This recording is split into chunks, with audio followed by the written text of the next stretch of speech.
আজকের এই গণতান্ত্রিক অধিকার যারা ত্যাগ করেছে, রক্ত দিয়েছে, আমি বলেছি একদিন আমার এক বক্তব্যে, আমার যদি একটি কেস থেকে খালাস পাই, জীবন থেকে 17টি বছর চলে গেছে এবং সবচেয়ে মূল্যবান সময় আমার জীবন থেকে চলে গেছে জেলখানায়, কোর্ট কাছারি করতে করতে, পলাতক থাকতে থাকতে।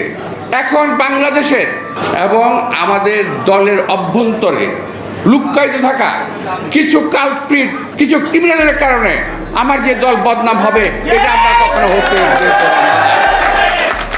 প্রিয় ভাইয়ের কথাটা বললাম এই কারণে, এমন জায়গায় থাকি, আমার এলাকাটা রমনা, গুলিস্তান, তারপর হলো শাহবাগ, মতিঝিল। আপনি বুঝতে পারতেছেন তো, পুরো একটা ব্যবসায়ী এলাকা। আমি বেশ কয়েকদিন বাইরে ছিলাম, ঢাকার বাইরে, বাংলাদেশের বাইরে, সেটা পরে আসছি। আমি এসেই শুনি যে চাঁদাবাজির একটা সমাহার চলতেছে পুরো এলাকাতে। এখন খোঁজখবর নিয়ে দেখলাম এই চাঁদাবাজি করে অন্য দলের লোক, নাম হয় বিএনপির। খুব ভালো লাগতেছে কথাটা, তাই না? জানেন যখন ধরেন না কেন এদেরকে ধরেন কোনো অফিসে, কোনো আদালতে, কোনো দোকানে, কোনো ফুটপাতে কোনো চাঁদাবাজকে প্রশ্রয় দেওয়া যাবে না।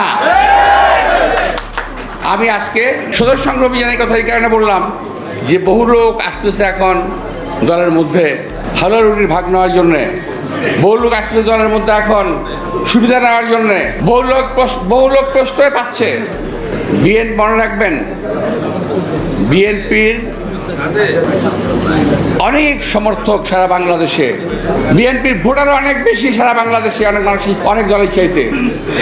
এই সুনামকে ক্ষুণ্ণ করার জন্য এক শ্রেণীর লোক, বিশেষ করে সোশ্যাল মিডিয়া সহ পত্র পত্রিকা বিভিন্ন সহ দেখবেন বিএনপি সম্পর্কে পত্র পত্রিকায় কোনো ভালো কথা লেখা হয় না। এক দল দেশে এবং বিদেশে চক্রান্ত করে বিএনপিকে জনগণের সামনে পচিয়ে ফেলার চেষ্টা করছে। সুতরাং আমাদের এদেরকে প্রতিহত করতে হবে, চাঁদাবাজদের প্রতিরোধ করতে হবে। যদি এটা বিএনপির হয়, তাকেও ছাড় দেওয়া যাবে না। ASBD 24 সত্য প্রকাশে প্রতিশ্রুতিবদ্ধ। চ্যানেলটি সাবস্ক্রাইব করুন।